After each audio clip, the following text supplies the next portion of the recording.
आपको मालूम है कि कक्षा 9 में विज्ञान के अंतर्गत आजकल हम कार्य तथा ऊर्जा नामक अध्याय का अध्ययन कर रहे हैं और इस अध्याय में हमने कार्य की अवधारणा, ऊर्जा के विभिन्न रूपों के बारे में चर्चा की।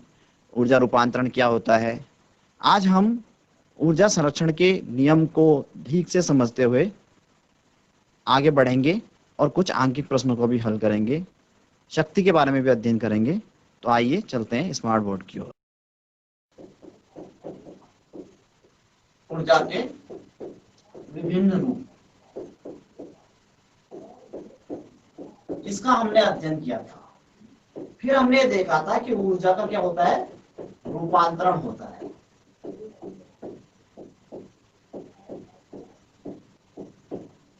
ऊर्जा के रूपांतरण से क्या तात्पर्य है कि ऊर्जा को एक रूप से दूसरे रूप में बदला जा सकता है। इसके मैंने उदाहरण भी दिए थे कि जैसे विद्युत बल्ब का जलना है, तो विद्युत बल्ब के जो जलने की प्रक्रिया है उसमें क्या होता है, विद्युत ऊर्जा का उसमें ऊर्जा और प्रकाश ऊर्जा में रूपांतरण हो रहा होता है। मेरी आवाज आप सुन रहे हैं, मैं बोल रहा हूं, मैंने भोजन किया, भोजन करके मुझे ऊर्जा प्राप्त हुई। एक तरह से भोजन में जो ऊर्जा होती है वो रासायनिक ऊर्जा होती है और इस समय मैं ध्वनि ऊर्जा उत्पन्न कर रहा हूं। तो यहाँ पे क्या है, वो ऊर्जा जो है रासायनिक ऊर्जा ध्वनि ऊर्जा में रूपांतरित हो रही है। ऐसे ही बहती हुई हवा पवन चक्की को चलाती है, तो हवा की जो गतिज ऊर्जा है वो पवन चक्की की गतिज ऊर्जा में परिवर्तित हो रही होती है।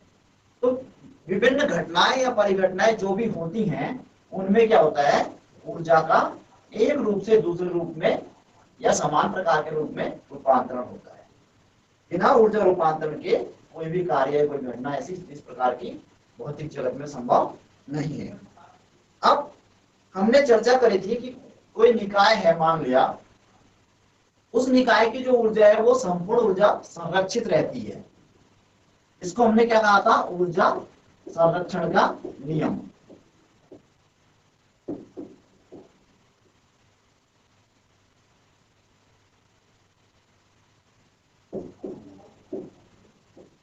इसके बारे में भी हमने अध्ययन कर लिया था। ये नियम क्या था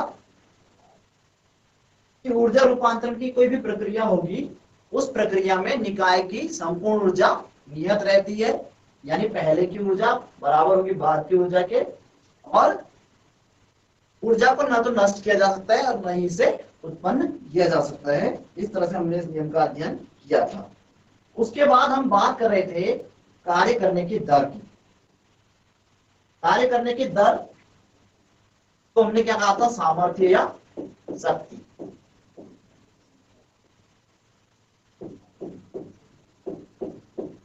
इसका हम अध्ययन कर रहे थे। किसी वस्तु के कार्य करने की दर को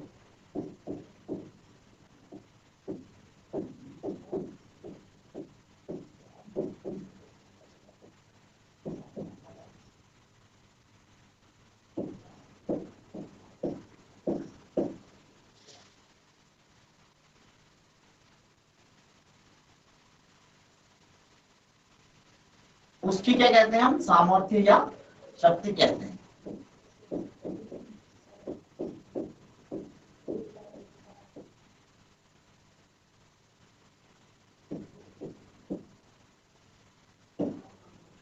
ये हमने पिछले सत्र में पढ़ा था। इसका सूत्र भी हमने लिखा था कि शक्ति जिसे हम P से प्रदर्शित कर रहे हैं वो बराबर होती है कार्य बटे समय, जहां P क्या है, शक्ति या सामर्थ्य है, पावर से P लिया गया है, W कार्य है और T जो है वो है समय। अब शक्ति का मात्रक पे हम आते हैं। यहां तक अभी मैंने जो बातचीत की इतना हम अध्ययन कर चुके थे। हम बात करते हैं अब इससे आगे शक्ति के मात्रक की।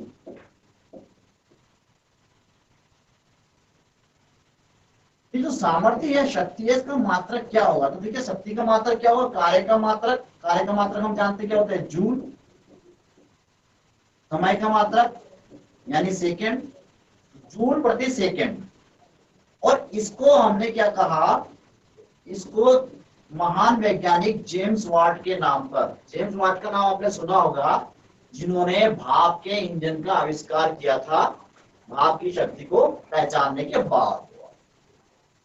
तो उन्हीं के नाम पर इस मात्रक को, जूल प्रति सेकंड को हम वाट कहते हैं। तो शक्ति का जो मात्रक हुआ वो हो गया वाट, जिसका प्रतीक क्या है, डब्ल्यू है।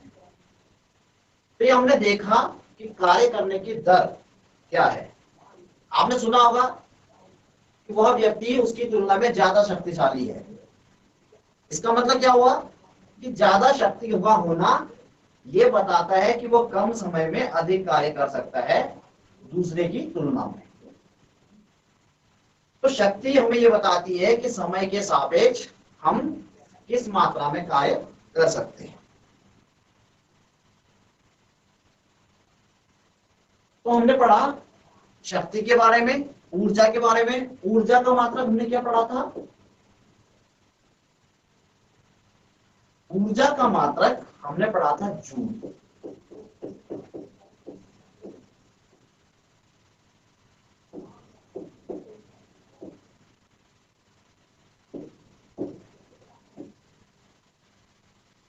इसे जे से प्रदर्शित करते हैं। लेकिन ये ऊर्जा का एक छोटा मात्रक है। जब हम बड़े स्तर की बात करते हैं, व्यवसायिक स्तर की बात करते हैं, तो हमें ऊर्जा का एक बड़ा मात्रक प्रयोग करना होता है। तो ऊर्जा का जो एक बड़ा मात्रक है वो है किलोवाट घंटा। इसको हम यूनिट भी कहते हैं। आप घरों में बिजली का बिल आता है, उसके बारे में सुनते होंगे कि कितने यूनिट खर्च हुई, कितनी यूनिट व्यय हुई, इस बार कितनी यूनिट खर्च हो गई। वो जो यूनिट में नापा जाता है वो व्यय हुई विद्युत ऊर्जा को ही नापा जाता है। तो जो ऊर्जा का क्या है, एक बड़ा मात्रक है, उसको हम लिख सकते हैं क्या, किलोवाट घंटा, या इसको हम यूनिट भी कहते हैं। ये क्या है, ऊर्जा का एक बड़ा मात्रक है।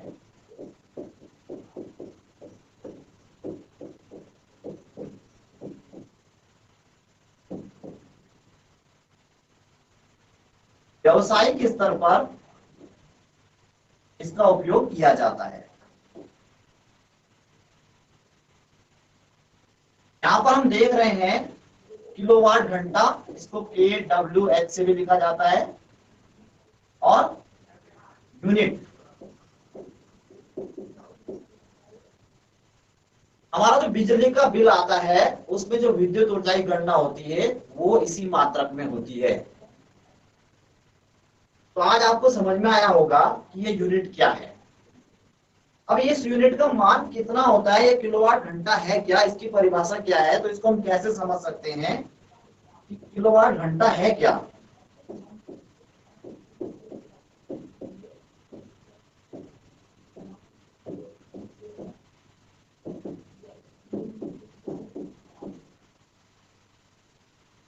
तो देखिए, इसको समझने के लिए हम ये समझेंगे कि अभी हमने शक्ति का मात्रक देखा। शक्ति का मात्रक है वाट, और यहां पर लिखा है किलोवाट। किलोवाट का मतलब 1000 वाट। यहाँ पे हम समझ सकते हैं 1 किलोवाट का मतलब क्या होगा, 1000 वाट, और उसके साथ है घंटा, यानी 1 घंटा। तो अगर कोई 1000 वाट का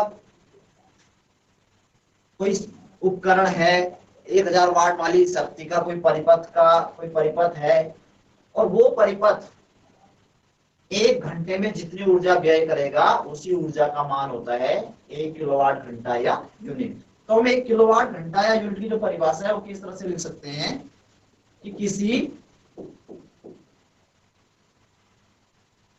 1 किलोवाट या 1000 वाट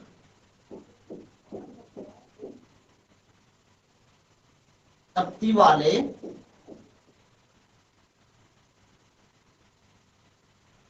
परिपथ या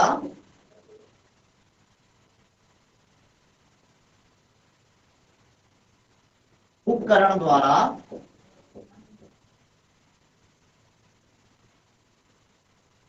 कितने समय में? 1 घंटे में।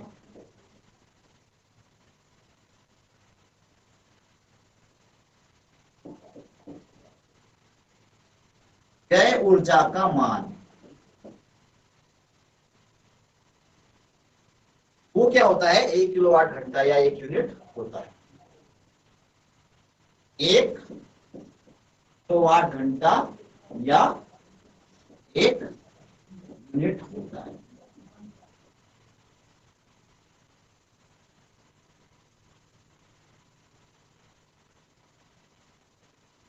तो ये थी किलोवाट घंटा की अवधारणा। यानी 1000 वाट का कोई भी परिपथ है, उसमें कुल मिला के जो उपकरण लगे हुए हैं उनकी शक्ति कितनी है? 1000 वाट यानी 1 किलोवाट है। और उसको हम 1 घंटे तक चला के रखें तो तब जाकर जो ऊर्जा व्यय होगी उसके द्वारा व्यय ऊर्जा 1 किलोवाट घंटा या 1 यूनिट होगी।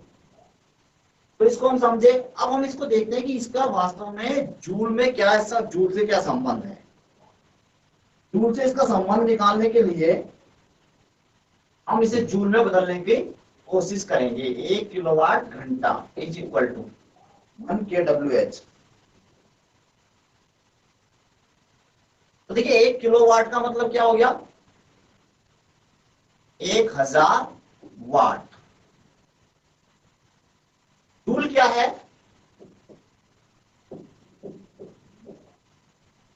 जूल होता है वाट गुणा सेकेंड। क्योंकि जो जूल का हमने लिखा था वो वाट प्रति सेकंड, जूल प्रति सेकंड को हमने क्या लिखा था? जूल प्रति सेकंड को हमने वाट लिखा था, इसलिए क्या होगा? जूल क्या हो जाएगा? वाट इंटू सेकेंड। तो हमने क्या करा? यहां पर किलोवाट को वाट में बदल दिया, इंटू 1 घंटा हमारे पास है और 1 घंटे में कितने सेकंड होते हैं? हम जानते हैं कि 1 घंटे में 60 गुणा 60 यानी 3600 सेकंड होते हैं। तो ये हो गए सेकंड। अब हम इसको हल कर लें अगर, क्या मिलेगा? देखिए 36 तो ये है, 1 2 3 और 2 5, 10 की घात 5 वाट इंटू सेकेंड। इसको हम क्या लिख सकते हैं? जूल लिख सकते हैं, या इसे हम ऐसे भी लिख सकते हैं कि 3.6 गुणा 10 की घात 6। वैज्ञानिक विधि से हम लिखते हैं तो पूर्णांक 1 रखते हैं, पूर्णांकों की संख्या 1 रखते हैं, इसलिए मैंने 36 को 3.6 उसकी जगह पर लिखा, तो 10 की घात 1 यहाँ पे बढ़ा दी, इतने जूल। तो इस तरह से हमारे पास निकल के आता है कि 1 यूनिट या kWh जो है इसका जो मान आया कितना आ गया? 3.6 गुणा 10 की घात 6 जूल। तो ये एक रिलेशन होता है, ये एक संबंध होता है किसमें? किलोवाट घंटा और जूल में। इसको भी हम समझ सकते हैं। तो इस तरह से ये जो आपका चैप्टर है, इस चैप्टर के सभी हमारे तथ्य या उप विषय सभी टॉपिक्स पूरे हुए। इसमें हमने कार्य, ऊर्जा, कार्य के प्रकार, ऊर्जा के विभिन्न रूपों का अध्ययन किया और शक्ति का अध्ययन किया, ऊर्जा के बड़े मात्रा का भी अध्ययन किया। अब हम इस अध्याय से संबंधित आपकी पाठ्य पुस्तक में दिए गए कुछ आंकिक प्रश्नों को हल करेंगे, जो कि परीक्षा की दृष्टि से भी महत्वपूर्ण है और जिन्हें करने के बाद हम इन सारी अवधारणा को और बेहतर तरीके से समझ सकते हैं। तो आइए कुछ आंकिक प्रश्नों को हल करें। यहाँ पर स्क्रीन पर आपको एक प्रश्न दिखाई दे रहा है जो कि आपकी पाठ्य पुस्तक से लिया गया है, और वो प्रश्न क्या है? 30 किलोग्राम द्रव्यमान पर लगने वाला कोई बल इसके वेग को 5 मीटर प्रति सेकंड से 2 मीटर प्रति सेकंड में परिवर्तित कर देता है। बल द्वारा किए गए कार्य का परिकलन कीजिए। तो देखिए यहां पर हमें क्या दिया है?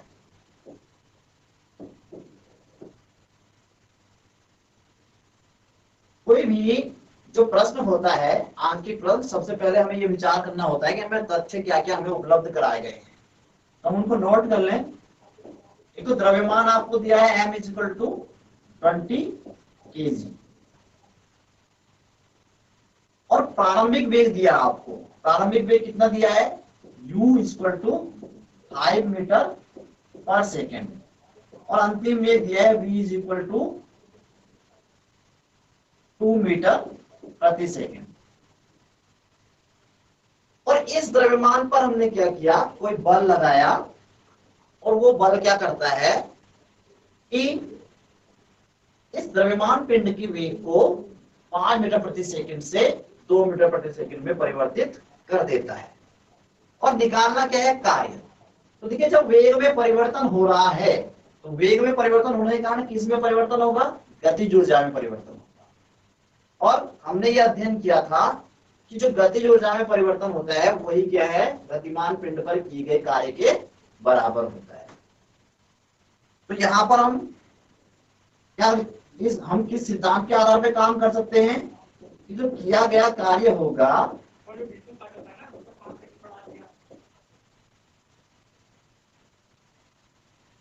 क्या होगा, किया गया कार्य गतिज ऊर्जा में परिवर्तन।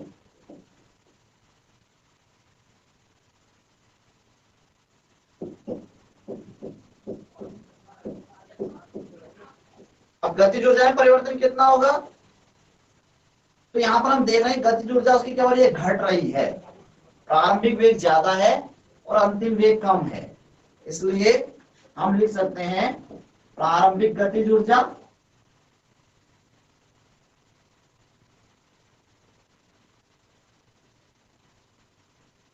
माइनस अंतिम गतिज ऊर्जा।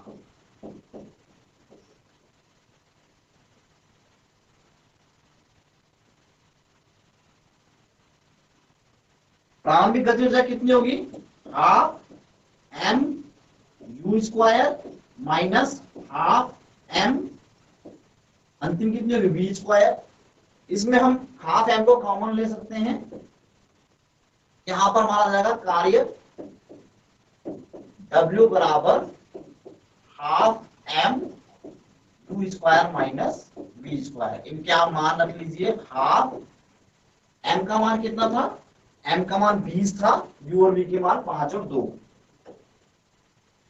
तो 20 इंटू 5 का वर्ग ऋण 2 का वर्ग। इसको हम हल कर लेंगे, 2 से 10 बार कट जाएगा, तो 10 गुणा 25 ऋण 4, 25 ऋण 4 21 इंटू 10 यानी 210 इतने जूल।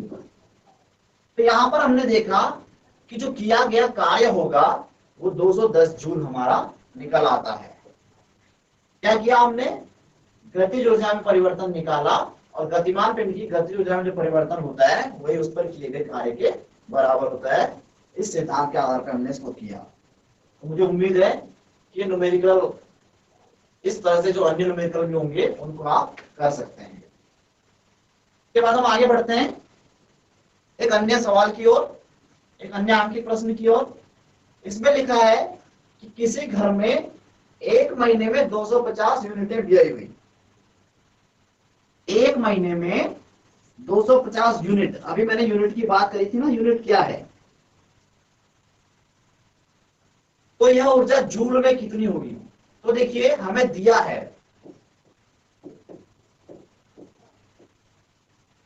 क्या दिया है, यूनिटों की संख्या।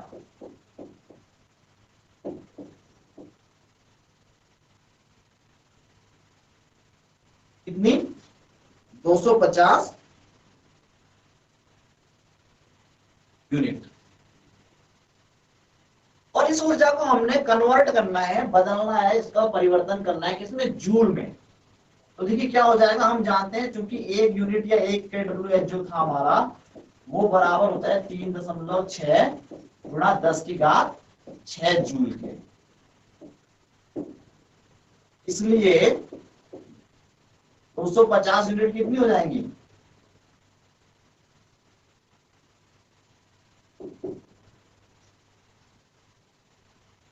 तीन दशमलव 6 गुणा 10 की घात 6, इसके साथ हम किसका गुणा कर देंगे, 250 का।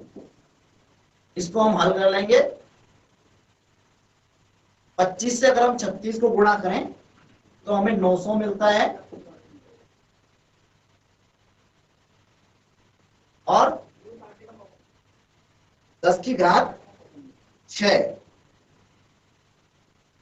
900 गुणा 10 की घात 6 जूल, जिसको हम क्या लिख सकते हैं 9 इंटू 10⁸ जूल इसे हम लिख सकते हैं। तो जूल में व्यय ऊर्जा इतनी होगी, 250 यूनिट का जूल में मान। और सिंपल सी गणना है, आप खुद भी इसको कर सकते हैं।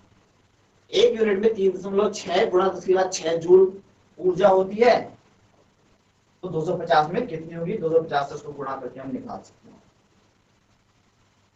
एक आगे प्रश्न हम और देखते हैं। 40 किलोग्राम द्रव्यमान का एक पिंड धरती से 5 मीटर की ऊंचाई तक उठाया जाता है, इसकी स्थितिज ऊर्जा कितनी है। तो देखिए पिंड का जो द्रव्यमान हमें दिया है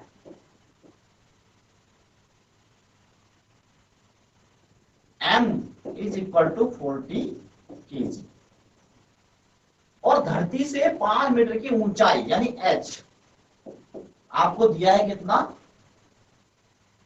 5 मीटर। और एक तथ्य आपको देखिए प्रश्न के अंत में और दिया है, यहाँ पे गुरुत्व त्वरण का मान आपको दिया है, g का मान कितना 10 मीटर प्रति सेकंड स्क्वायर। तो हमें निकालना है कि इस पिंड की स्थितिज ऊर्जा कितनी होगी। तो देखिए स्थितिज ऊर्जा क्या होती है, इसमें भी हम जानते हैं जो किया गया कार्य है वो स्थितिज ऊर्जा के रूप में संचित हो जाता है। और हमने व्यंजक भी प्राप्त किया था कि ऊंचाई पर अगर कोई पिंड है तो उसकी पोटेंशियल एनर्जी कितनी होती है mgh। स्थितिज ऊर्जा का मान क्या होता है mgh होता है। तो यहां पर हम इसको मान रख लें, m का मान 40, g का मान 10 इंटू h का मान कितना 5। तो इसको हम गुणा करके सिंपल निकाल सकते हैं 2000 जूल। तो इस तरह से हम पिंड की यहाँ पे स्थितिज ऊर्जा याद कर सकते हैं। मैं समझता हूं ये भी आपको स्पष्ट हो गया होगा।